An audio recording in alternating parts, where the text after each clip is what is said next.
റഷ്യയിൽ യുക്രൈൻ ആക്രമണത്തിൽ 7 പേർ കൊല്ലപ്പെട്ടു. മോസ്കോയിലെ വെയർഹൌസിന് നേരെയാണ് ആക്രമണമുണ്ടായത്. 1500ഓളം യുക്രൈൻ ഡ്രോണുകൾ വെടിവെച്ചിട്ടതായും റഷ്യ അറിയിച്ചിട്ടുണ്ട്. നേരത്തെ റഷ്യ യുക്രൈനിൽ നടത്തിയ ആക്രമണത്തിൽ 8 പേർ കൊല്ലപ്പെട്ടിരുന്നു. വിവരങ്ങളുമായി ഐസൺ ജോസ് ചേരുന്നുണ്ട്. ഐസൺ, സമീപകാലത്ത് ഉണ്ടായിട്ടുള്ള ഏറ്റവും വലിയ മനുഷ്യ ദുരന്തങ്ങളൊന്നായി ഈ സംഘർഷം മാറുന്നുണ്ട് എന്നുള്ള കാര്യത്തിൽ തർക്കമില്ല. ഈ സമാധാനത്തിന്റെ ഒരു കണിക പോലും എവിടെയും കാണാനും കഴിയുന്നില്ല. വിശദാംശങ്ങൾ. തീർച്ചയായും പ്രജിത്ത്, ഒരു സമാധാനത്തിൻ്റെ കണിക പോലും ഇല്ലാത്ത രീതിയിൽ തന്നെയാണ് യുക്രൈൻ റഷ്യ സംഘർഷം പുരോഗമിക്കുന്നത്, അല്ലെങ്കിൽ അത് തുടർച്ചയായി പോകുന്നതെന്നാണ് ഇതിൽ നിന്നും മനസ്സിലാക്കാൻ സാധിക്കുന്നത്. നേരത്തെ സൂചിപ്പിച്ചതുപോലെ യുക്രൈനിലും സമാനമായ രീതിയിൽ റഷ്യയിലും ആക്രമണം നടക്കുന്നു. റഷ്യ ആദ്യമായി യുക്രൈനിൽ അതിശക്തമായ ആക്രമണം നടത്തിയതിന് പിന്നാലെയാണ് യുക്രൈൻ്റെ ഭാഗത്ത് നിന്ന് മറ്റൊരു ആക്രമണം ഇപ്പോൾ മോസ്കോയിലെ നമുക്ക് ദൃശ്യങ്ങളിലൊക്കെ കാണുന്നത് പോലെ വെയർഹൌസിന് നേരെ ഉണ്ടായിരിക്കുന്നത്. ഇതിൽ 9 പേർ മരിച്ചു എന്ന റിപ്പോർട്ടുകളൊക്കെ പുറത്തു വരുന്നുണ്ട്. മാത്രമല്ല നിരവധി പേർക്ക് പരിക്കേറ്റു എന്ന റിപ്പോർട്ടുകളും പുറത്തു വരുന്നുണ്ട്.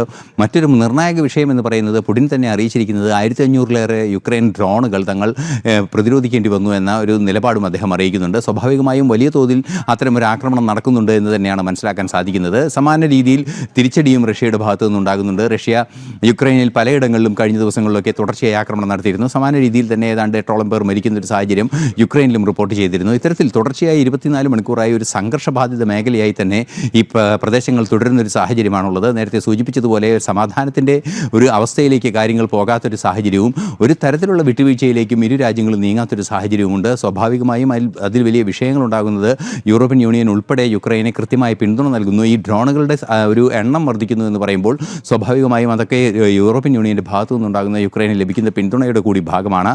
അത്തരത്തിലുള്ള നിരവധിയായ പ്രശ്നങ്ങൾ ഒരു അന്താരാഷ്ട്ര തലത്തിലുള്ള ഒരു സ്വഭാവവും ഈ ആക്രമണങ്ങൾക്ക് കൊണ്ടുവരുന്നുണ്ട് എന്നതും ഒരു യാഥാർത്ഥ്യമാണ്.